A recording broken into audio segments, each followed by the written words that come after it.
sejahtera untuk kita semua.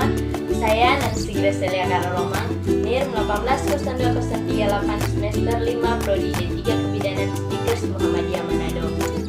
Baiklah, di sini saya akan menjelaskan tentang kesehatan reproduksi pada pria dan wanita. Kesehatan reproduksi pada pria dan wanita. Kemampuan reproduksi pada manusia sebagai kemampuan untuk menghasilkan bibit atau berkembang biak. Reproduksi sendiri dinilai sebagai kemampuan dan kebutuhan manusia yang paling mendasar. Organ reproduksi manusia, baik dari pria dan wanita, memiliki peran penting dalam proses produksi itu sendiri. Sistem reproduksi memiliki sistem kerja yang berbeda. Masing-masing memiliki fungsi yang berbeda dan juga memiliki keunikannya masing-masing secara genetik. Dalam prosesnya, reproduksi terjadi atas pencampuran antara sel kelamin laki-laki atau sperma dan sel kelamin perempuan atau sel telur. Jika tidak bercampur, maka produksi tidak akan terjadi. Setelah pembuahan terjadi, sperma dan sel telur yang sebelumnya sudah menyatu akan menjadi janin dan diam di dalam rahim selama 36-40 minggu. Produksi bisa dipengaruhi oleh berbagai faktor seperti hormon dan juga kesehatan pihak laki-laki atau perempuan. Masuk pada sistem reproduksi pria yang terdiri dari pertama, penis berfungsi sebagai saluran kencing atau urin sekaligus tempat keluarnya sperma. Yang kedua, skrotum berperan untuk menjaga suhu testis agar sesuai untuk memproduksi sperma.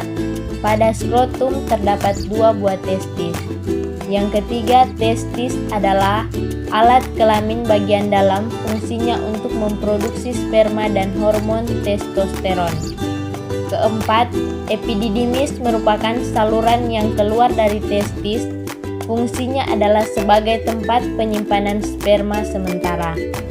Kelima, saluran uretra adalah yang terdapat dalam penis dan merupakan akhir dari saluran reproduksi, berperan sebagai saluran keluarnya sperma dan urin. Keenam, vesikula seminaris merupakan kelenjar yang menghasilkan zat yang berisi basa atau alkali, fruktosa atau gula monosakarida, hormon prostaglandin dan protein pembekuan. Yang ketujuh, kelenjar prostat terletak di bawah kandung kemih, fungsinya adalah menghasilkan cairan yang bersifat asam. 8. Kelenjar Cooper menghasilkan lendir dan cairan basah, fungsinya adalah untuk melindungi sperma dengan cara menetralkan urin yang memiliki pH asam yang tersisa dalam uretra. Cairan tersebut juga melapisi uretra untuk mengurangi kerusakan pada sperma selama ejakulasi. 9. Vas deferens adalah kelanjutan dari saluran epididymis yang dapat diraba dari luar. Saluran ini yang dipotong dan ditutupi ketika pria melakukan kontrasepsi mantap sehingga tidak mungkin terjadi kehamilan pada pasangannya. Dan kita masuk pada sistem reproduksi wanita yang terdiri dari pertama, labia mayora atau bibir besar yang berada di bagian luar dan akan ditutupi dengan rambut-rambut kemaluan setelah memasuki masa pubertas.